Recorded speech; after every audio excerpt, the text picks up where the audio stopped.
sua patria, ora cercheremo di andare avanti, parla ai nostri microfoni il marito di Mariana Trioska, l'infermiera ucraina residente a Villorba, morta nel paese in guerra mentre assisteva i soldati.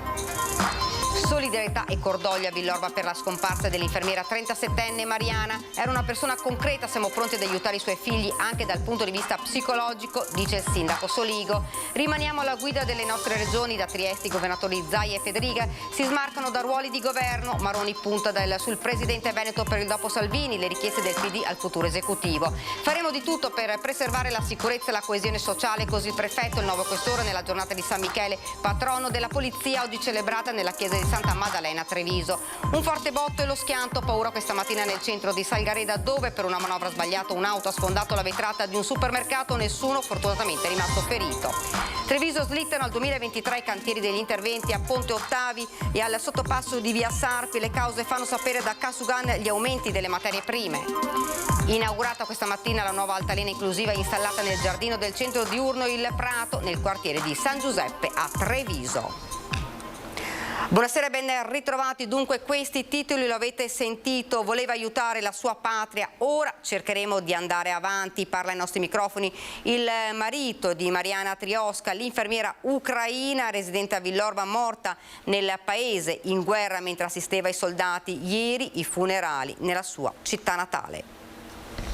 Mi diceva che stava lì per liberare l'Ucraina dall'invasione russa, che voleva aiutare gli ammalati, i feriti, era in un ospedale da campo. Davanti alla tragedia del suo popolo, Mariana Trioska ha lasciato tutto, il marito Edgardo e i due figli di 10 e 14 anni, troppo forte il richiamo della sua terra martoriata dalle bombe russe. È aprile quando la 37enne infermiera decide di rientrare nel paese, lasciando l'abitazione nella quale risiedeva da una decina d'anni a pochi passi dalla chiesa di Villorba. Mariana intraprende così il percorso inverso rispetto a quello di altre giovani madri in fuga con i loro figlioletti. Lei aveva cercato di dissuaderla in aprile? Certamente, però siccome già da giovane aveva partecipato come attivista alla rivoluzione arancio di Yulia Tymoshenko, comunque era già predisposta a difendere la propria patria. La morte pochi giorni fa al fronte, a una ventina di chilometri dalla centrale nucleare di Zaporizhzhia, a ucciderla un colpo a tradimento. Stava assistendo dei soldati feriti ed è stato colpito da un drone. Da un drone russo? Esatto. E lei come ha avuto questa notizia? Dalla sorella, che è stata contattata dall'autorità locale. Nell'ultimo periodo le comunicazioni con la moglie erano sempre più difficili, racconta Edgardo. Fin quando stava verso la parte occidentale ci sentavamo tutti i giorni. Poi nel Donbass più o meno ogni 3-4 giorni, per pochi secondi, perché c'erano molti bombardamenti. E ai figli che cosa diceva? Che vuole bene, le solite cose, è tutto qui.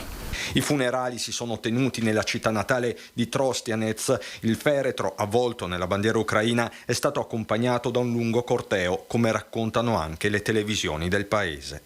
Io non sono potuto andare, sono stati funerali di Stato, partecipato tutto il paese, più le autorità, più i militari. Cosa ha detto ai suoi figli?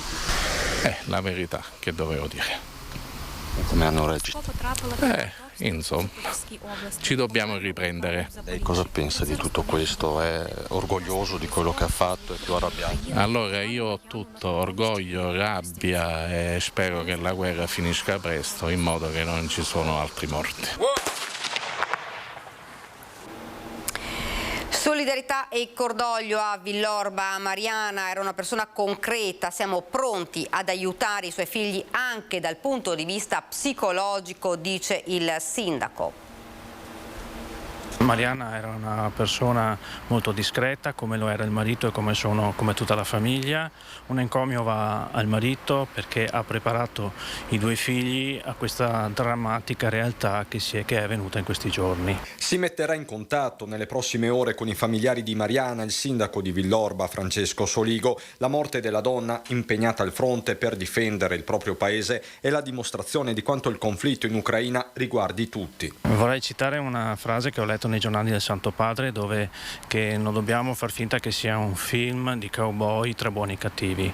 Questo ci deve far riflettere tutti, e un grosso grido deve partire da tutti a stop alla guerra. E noi questo messaggio sotto forma di striscione l'abbiamo messo subito dopo il primo giorno di guerra e spero di toglierlo quanto prima. Da una parte lo striscione, dall'altro la solidarietà concreta. Il Comune si dice disponibile ad attivare anche il supporto psicologico per i 2 figli di Mariana.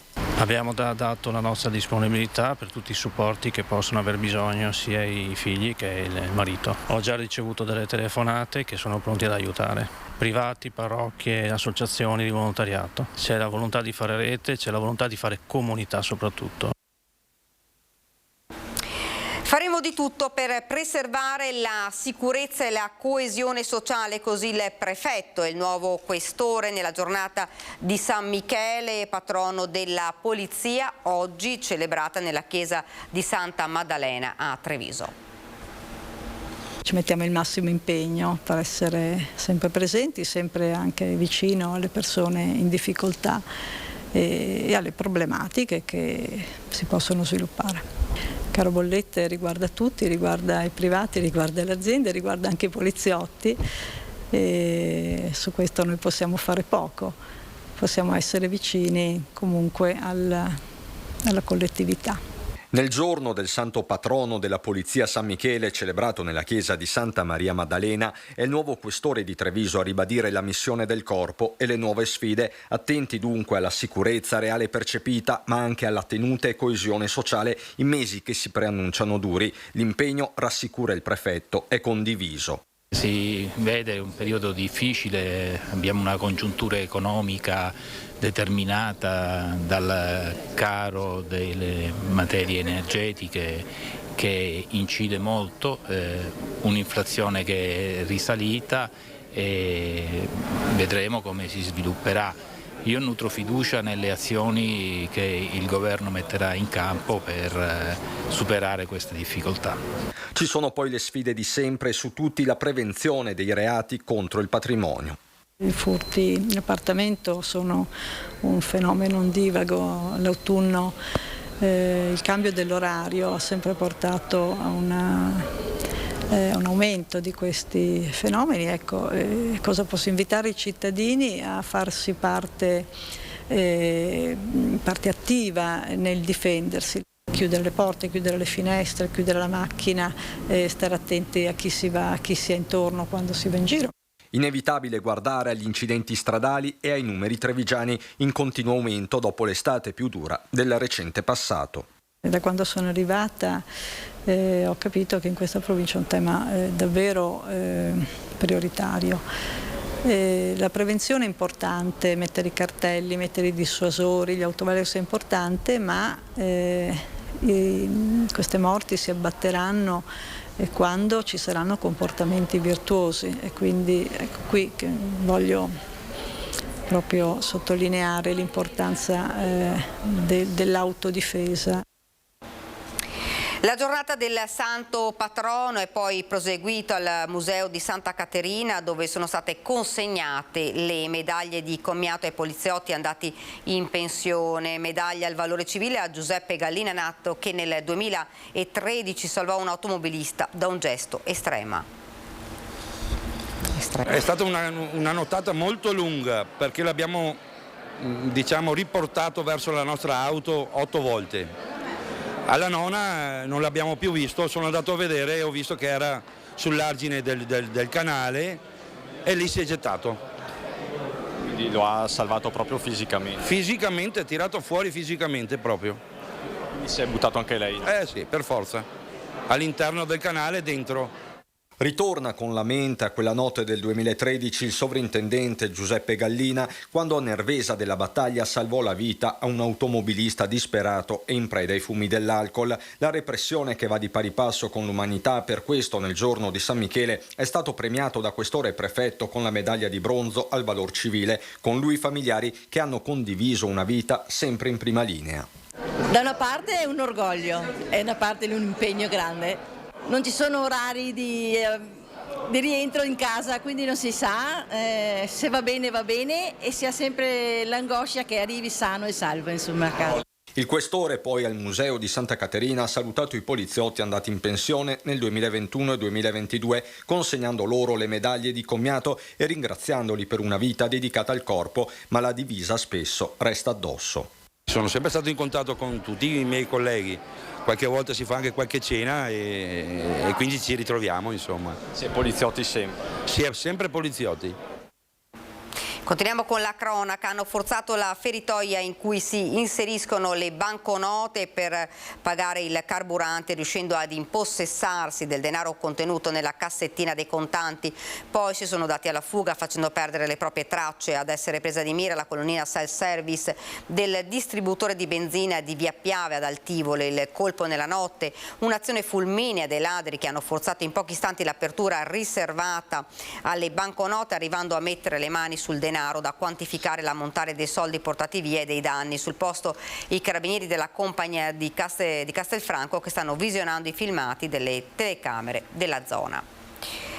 Un forte botto e lo schianto, paura questa mattina nel centro di Salgareda dopo che un'auto ha sfondato una vetrina del supermercato. Fortunatamente nessun ferito, la signora alla guida dell'utilitaria ha sbadatamente inserito la marcia anziché la retro, provocando così l'avanzamento dell'auto che ha rotto la vetrata, racconta il sindaco Andrea Favaretto. Anche la signora, conosciuta in paese, non ha riportato ferite, ma dicono i commercianti era visibilmente scossa per l'incidente causato.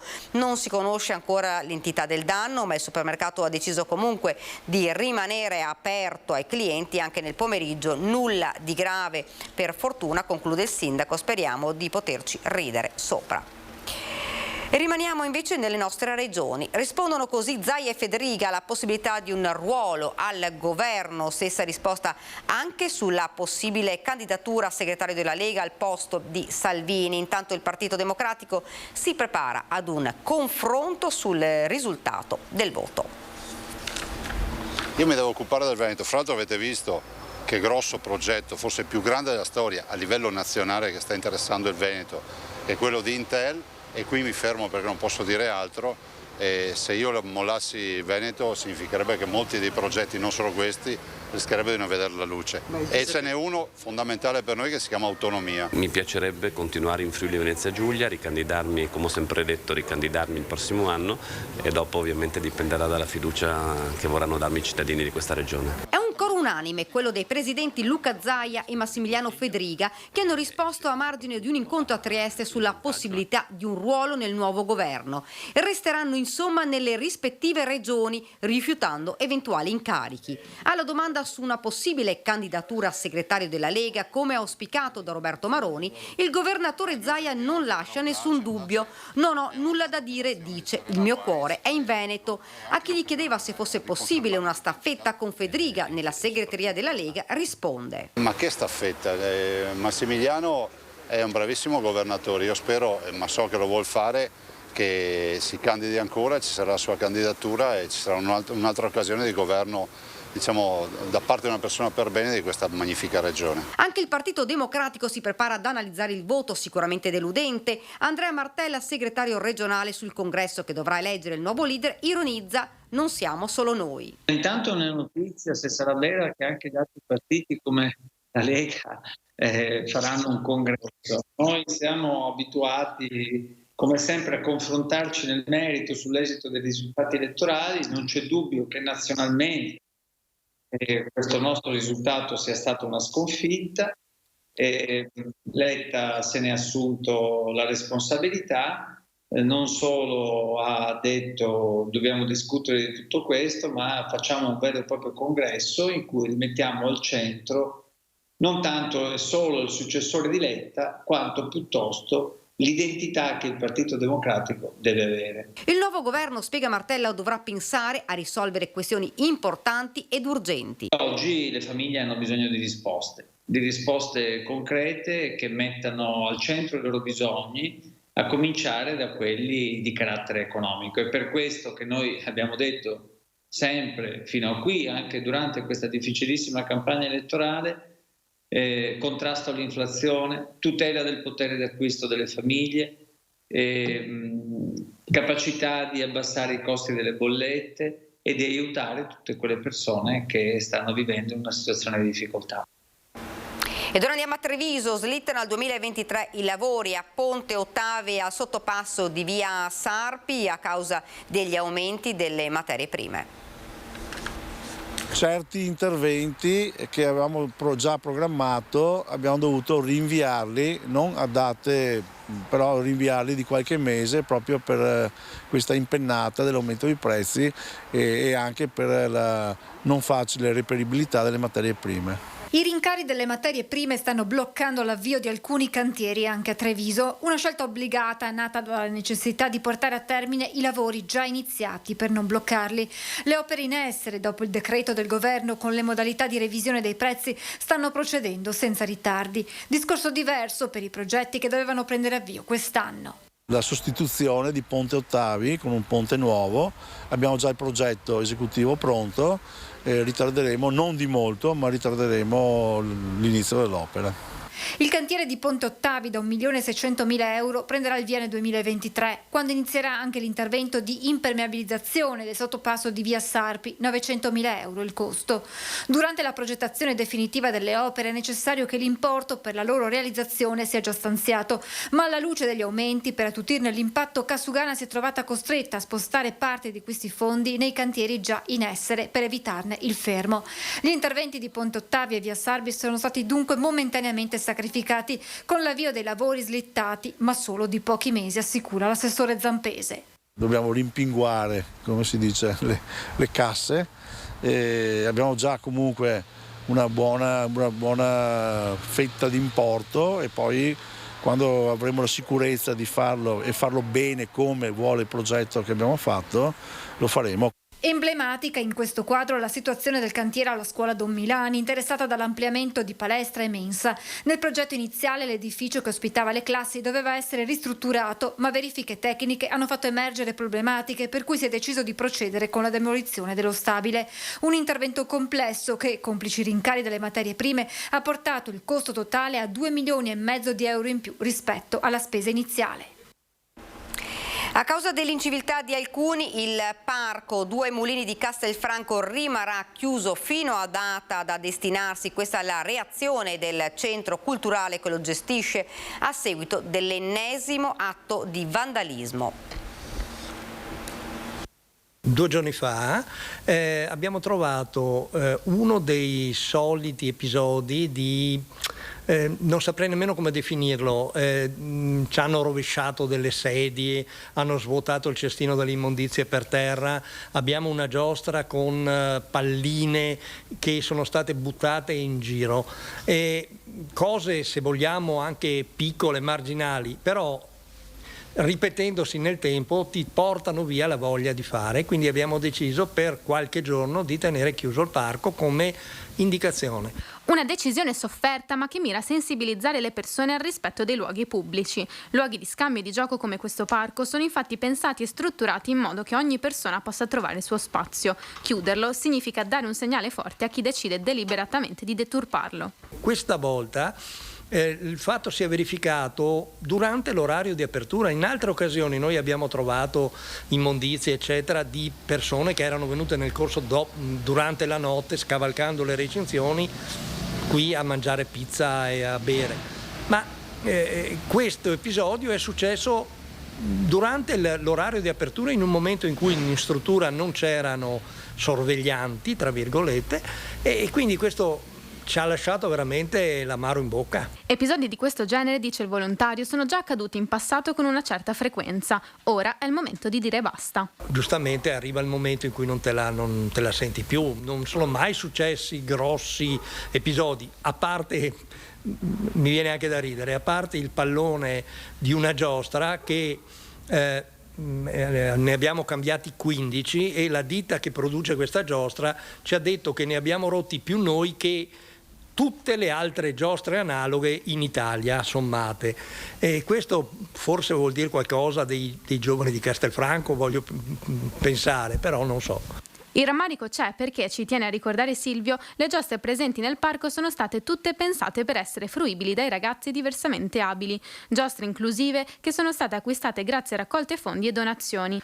Un parco molto amato dalle persone che lo frequentano, tanto che sono state loro a sostenerne la chiusura. Deve passare il messaggio che il parco è destinato a tutti e deve essere gestito come fosse casa tua. Ed ora sentiamo la protesta della signora Adriana De Marchi a Carbonera per impedire il taglio degli alberi nel terreno che le è stato espropriato per costruire la nuova rotatoria. Oggi l'abbattimento delle piante nell'area espropriata. Cosa prova davanti a queste immagini?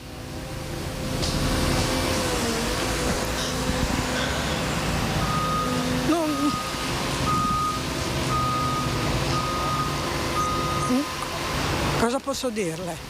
Disperazione. Quello che la signora Adriana non voleva avvenisse alla fine si è compiuto. Gli alberi di una porzione della sua proprietà, circa 180 metri quadrati, sono stati tagliati per consentire la realizzazione della nuova rotatoria tra via Brigata Marche, via Fiume Melma e via Salvo d'Acquisto alle porte di Carbonera. Lei aveva detto che si sarebbe arrampicata sugli alberi per non farglieli tagliare. E le avrei fatto? Ancora 82 anni, ma ci riesco ad andare in cima. Purtroppo il terreno è già di proprietà del comune, quindi non lo posso fare. Adriana ha rifiutato anche l'indennizzo che le veniva offerto per l'esproprio e la questione sarà ora esaminata dalla commissione provinciale. Nel frattempo alberi e cespugli più giovani sono stati rimossi per primi, poi il confronto con il comune è passato su un cedro di almeno 60 anni di età a ridosso della nuova opera e che per questo potrebbe soffrirne col rischio di diventare un pericolo. Abbatterlo o meno per risolvere questa e altre questioni è arrivata sul posto anche la sindaca Federica Ortolan. Per cercare di minimizzare quello che è il taglio. Appunto si sta verificando se è necessario tagliare oppure no un ulteriore albero, ma questa sarà una decisione appunto che spetta alla proprietà, essendo appunto dentro fuori dall'area da espropriare. È sempre, diciamo, un intervento che si fa a malincuore. È sicuramente un intervento che si fa a malincuore. Si è cercato comunque di minimizzare l'esproprio, quindi anche il taglio degli alberi.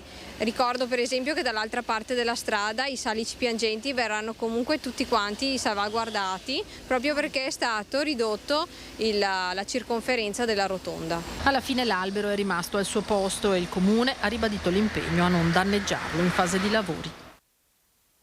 Ed ora ci fermiamo, qualche istante di pubblicità.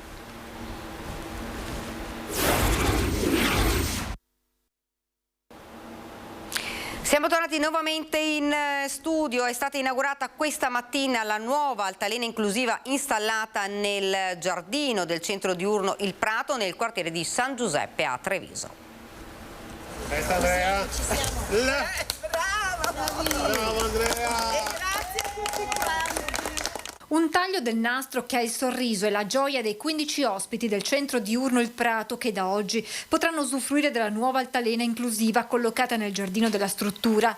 Il gioco fino a poco tempo fa era installato nel Parco della Musica a Casier, dove però non era stato molto utilizzato. Da qui la decisione, in accordo con l'amministrazione comunale proprio di Casier e con il Rotary Club Treviso Terraglio, che aveva originariamente donato la giostrina, di smontare l'altalena e ricollocarla nel Parco del centro diurno a Treviso. Oggi con questa inaugurazione abbiamo visto che di sicuro darà gioia e la libertà, il senso di libertà che un'altalena può dare nel vivere l'ambiente esterno, che è una grande lezione che con il Covid è arrivata ed è arrivata soprattutto alle strutture che si occupano di persone con disabilità che hanno dovuto vivere molto le restrizioni. Ecco, noi pensiamo che oggi sia un segnale importante. Abbiamo visto nei loro occhi il desiderio di rivivere le emozioni provate da piccoli, racconta la coordinatrice del centro Il Parco. Rivedere proprio quel sorriso fanciullo, quel sorriso bello, profondo, che è stato emozionante anche per noi, veramente una cosa molto emozionante. Ci ha reso molto felici e loro ci chiedono di salire, ci chiedono di tornare. L'altalena arriva al termine di una serie di lavori che hanno interessato l'area esterna con la sistemazione del parcheggio, la riasfaltatura e il miglioramento del sistema fognario. Ora resta un ultimo intervento e l'inaugurazione è stata proprio l'occasione per il centro di avanzare la richiesta al comune perché gli ospiti possano vivere appieno il cortile. Ma il sindaco ci aveva promesso che ci dava la possibilità di avere questo campetto qua dietro e quindi noi vorremmo proprio poter dire di nuovo è il prato, possiamo farli giocare nell'altalena, possiamo riportarli anche a giocare senza paura che magari cadendo si facciano male con l'erba, quindi stiamo aspettando anche questo, sindaco ce l'aveva promesso. È una promessa che sono quasi in grado di promettervela adesso. Il sindaco Conte e l'assessore Zampese hanno assicurato che entro fine anno sarà realizzata l'area verde per tutti gli ospiti della struttura. Inizia domani sera in municipio a Susegana la 18ª edizione di Libri in Cantina, rassegna culturale che per tutto il prossimo fine settimana offre appuntamenti importanti in luoghi storici come le sale del Castello di San Salvatore. Una manifestazione che diventa maggiorenne. Diventa maggiorenne con 2 anni di ritardo perché abbiamo dovuto stoppare causa pandemia le 2 edizioni che sarebbero state la 18ª e la 19ª e riprendiamo dalla 20ª tornando al 18. Un primo messaggio di positività, quindi il ritorno di Libri in Cantina a Susegana, che inizierà domani sera per proseguire per tutto il fine settimana. Rassegna culturale che avvicina gli scrittori, ma non solo, ai cittadini, attraverso le trame dei libri, ma anche il confronto in temi importanti come quello dell'incontro inaugurale in municipio. Un'anteprima internazionale con tematica acqua e sostenibilità. Un ospite internazionale, Jan Landvisk, che dialogherà con Sandro Carniel, oceanografo di caratura internazionale anche lui, che presenterà il suo libro Il mare che sale. Ma Libri in Cantina sarà una vera e propria girandola di incontri, come con Tommaso Eberhardt, autore di biografie su Marchionne e recentemente di Mr. Luxottica, ovvero Leonardo Dal Vecchio. Numeri importantissimi. 44 case editrici provenienti da tutta Italia, 36 presentazioni di libri di piccola e media editoria, 7 ospiti autori di caratura nazionale e addirittura un ospite internazionale. Una rassegna che cerca di coinvolgere soprattutto le giovani generazioni. Se proponiamo cultura per diletto agli adulti, proponiamo cultura per investimento alle nuove generazioni, che saranno i cittadini del domani. Siete però in un momento in cui si dice che la gente, soprattutto i giovani, leggono sempre meno. Cerchiamo di essere attrattivi e proprio per questo abbiamo organizzato una marea di eventi collaterali all'interno dei Libri in Cantina per poter attrarre bambini e ragazzi. Cultura ma anche sapori del territorio, con cantine e negozi aperti per l'occasione. Insomma, torna la grande festa della conoscenza, pensata 20 anni fa attorno alla fontana del paese. Ma perché si chiama Libri in Cantina?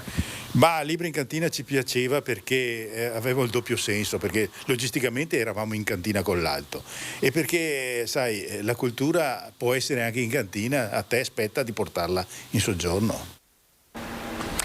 È in corso in questi giorni la distribuzione del graphic novel Le stelle di Dora nelle scuole secondarie di secondo grado della Marca in occasione del 40° anniversario dell'uccisione del generale Carlo Alberto Dalla Chiesa a cura dei Carabinieri. Il graphic novel riprende il colloquio interrotto il tragico 3 settembre 1982 tra il generale Dalla Chiesa e le giovani generazioni. Con un format ideato per parlare ai ragazzi, l'opera intende far conoscere la figura di Dalla Chiesa, celebrandone il suo lavoro e la sua dedizione. E dove siamo arrivati invece alla nostra pagina da Belluno e provincia.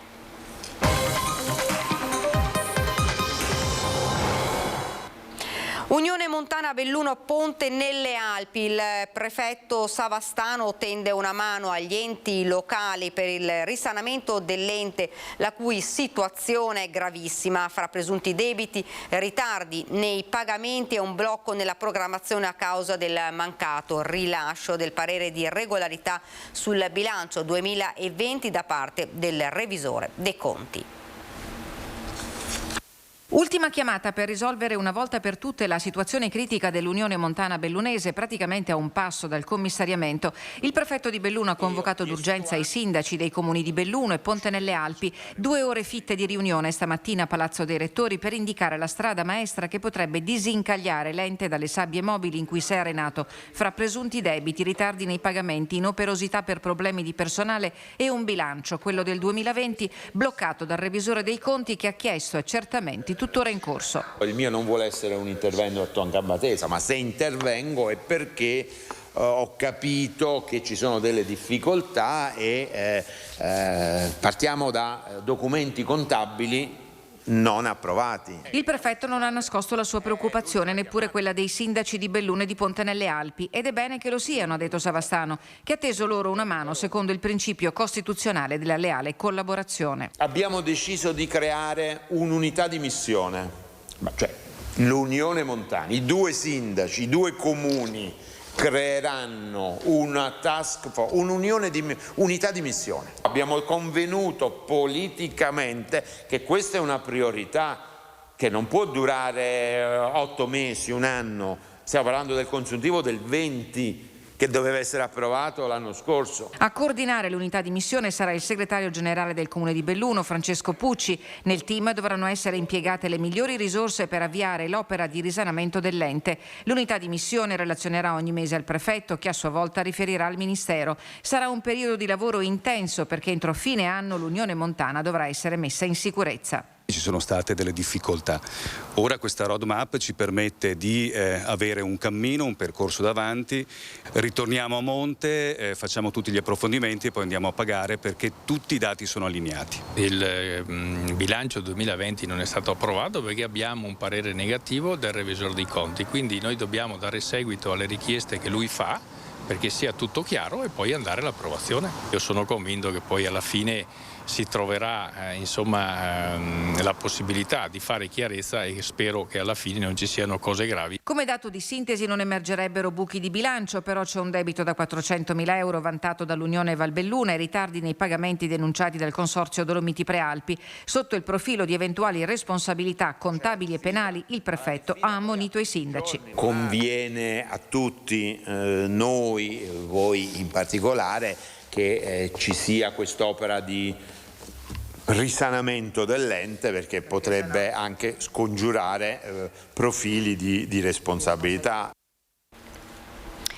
Creare valore di impresa, dare alle imprese e alle proprie idee di impresa strumenti per il futuro. L'Appia lancia un progetto innovativo che si svilupperà nei prossimi mesi per sostenere il mondo dell'artigianato che ne è in forte evoluzione e a cui bisogna riconoscere dignità.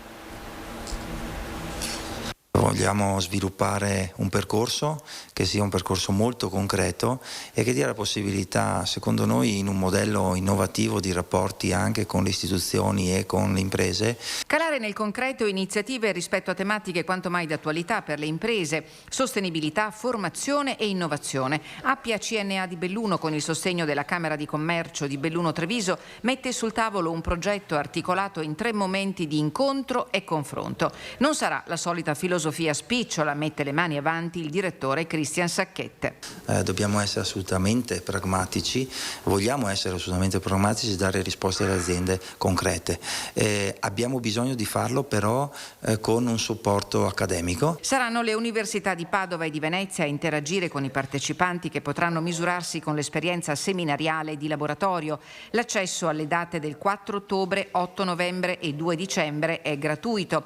Il progetto, denominato Evolution, si rivolge principalmente alle donne e ai giovani. Per quanto riguarda le donne, ragionare su modelli organizzativi che riescano a collimare il tempo casa-lavoro. Sui giovani in particolar modo ci concentriamo perché è sempre più difficile trovare giovani che si affacciano al mondo dell'artigianato, probabilmente anche per un retaggio culturale che dobbiamo andare a scardinare. Ed è tutto per questa edizione del nostro telegiornale. Vi lascio le previsioni del tempo. Grazie davvero per averci seguito e buona serata.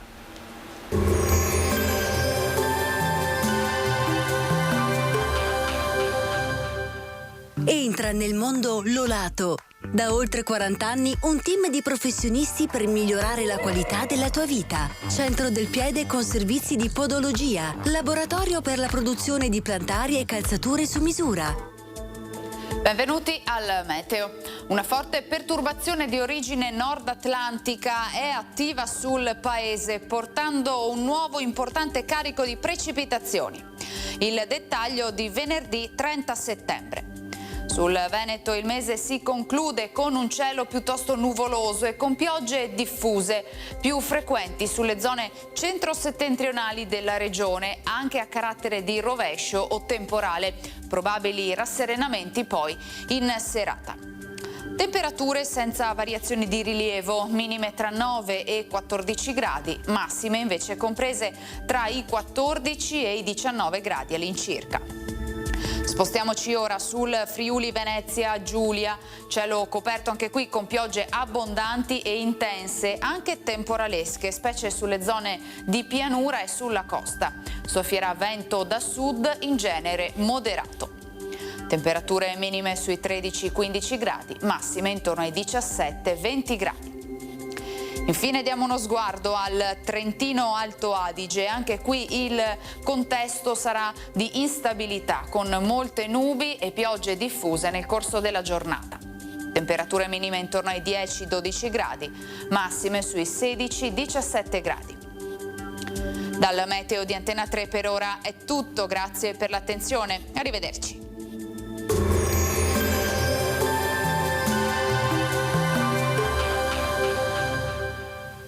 Busti, tutori e protesi di arto personalizzati. Ortopedia e sanitaria Lolato. A Treviso e Montebelluna. Lolato, soluzioni per star bene.